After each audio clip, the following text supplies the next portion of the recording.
Welcome everybody to Extreme Off-Road Silly Bills, and today we're dealing with the 1992 Alfa Romeo 155 Q4.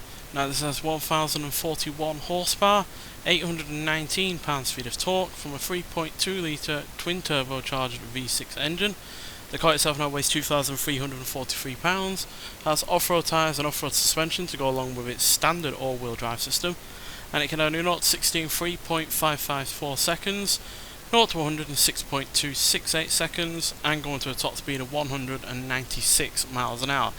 So there's Lancia Stratos, and it was a pretty lightweight car compared to this. It was good 140 or so pounds lighter, but it did have less power by about 120, 130 horsepower. So yeah, not the lightest of cars this is, and it's certainly not as light as compared to the only other Alfa that we've had on this series, which is a Geely Sprint GTA Stradale, which was about 600 pounds less than this, and that comfortably got into the top 10. So I'm hoping the fact that the all-wheel drive system was stock to this car, that will help it, because that was not the case for the Stratos in the previous episode, and it certainly wasn't the case for the Geely Sprint.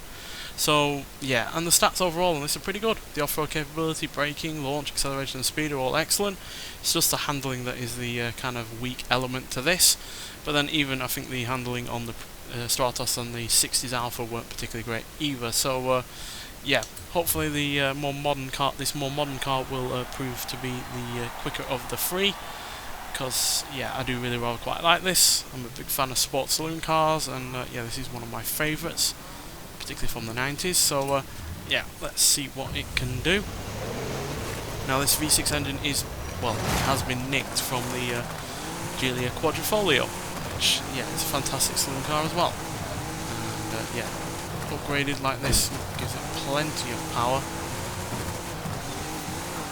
More than enough for a car of as little as weight as this. Obviously not as lightweight as the two other cars we've mentioned, but certainly lighter than a lot of saloon cars that we've had on this series.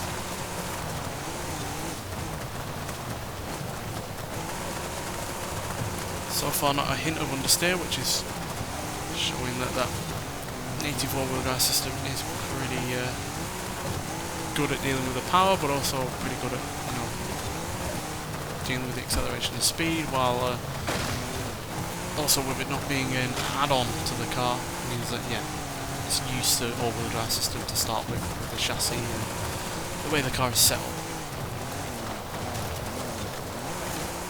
Nearly spun out there, but did not, thankfully.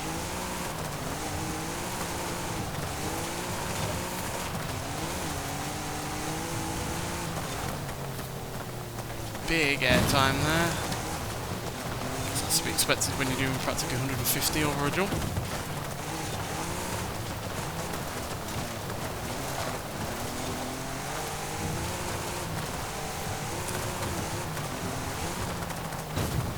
Whoa! No idea where that came from.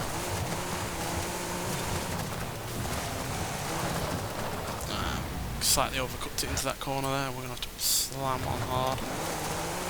There we go, much cleaner through there.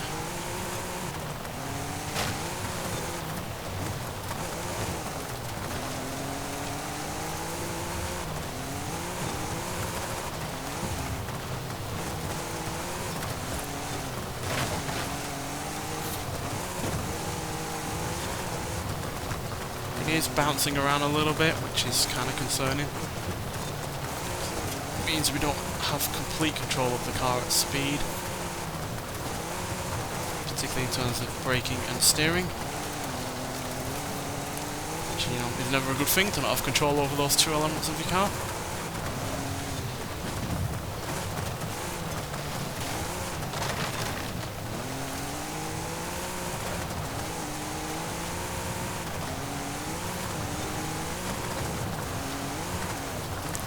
It's got 150 down there, which is pretty sharpish.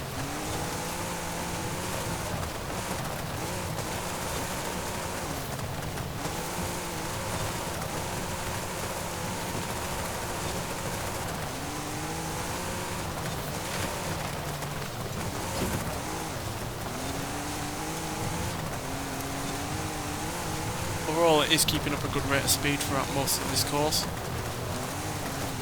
It's just whether or not the bounciness of the car is going to affect that time overall. It's got good brakes. Turning is pretty good as well. Well, that's a pretty sharpish time, but it's still not as quick as the 60s Alpha at 3 minutes 15.514, so we're 2 seconds or so behind the Geely Sprint. And where was the Stratos? Yeah, the Stratos is nearly a second quicker than us as well, so yeah, not as quick as those two cars, but still overall for a you know, an early 90s saloon car that didn't even have 200 horsepower to start with, that is still a pretty good time, and it puts us comfortably into the top 25, so we're around the mid-league table. I say anything that is in the top 50 is one of the fastest cars that we've had on this series, especially since we've now had 129 cars with this car on this series so far. So yeah, anything in the top 50 is comfortably well above every other car. And yeah, we are quicker than the likes of a Lamborghini Squadra Corsa Huracan ST Evo, Plymouth Fury, a Brabham BT62, a Lotus Avaya, and off-road vehicles like the Peugeot 207 Super 2000 and the Extreme E X44. Also quicker than a fellow Italian car like the Abarth Fiat 131. And yeah, we're also quicker than other off-road vehicles like the where are we? Quicker than the likes of the Toyota Tacoma TRD Pro, Lumicraft Class 1 Buggy, the Nissan Safari Z370Z, Jeep Gladiator Rubicon, and the Celine Sport Truck. So yeah, comfortably in the top 25, and that's fairly impressive. We are slightly behind a number 4 Focus RS, but considering that is a rally car, that's not too shabby. And it's only by less than 0.3 of a second as well. So yeah, on the whole, fairly impressed by this car. It's just a shame that the suspension was quite bouncy at times. Don't think the car had the softer, you know, the hardest of suspensions to start with. So you know, raising it has probably made it only softer. So yeah, that was a bit of an issue. But outside of that, on the whole, a pretty good car. And yeah, I'm glad it's done as well as it has. Nonetheless, so thank you for watching, and I'll see you on the next one. Bye.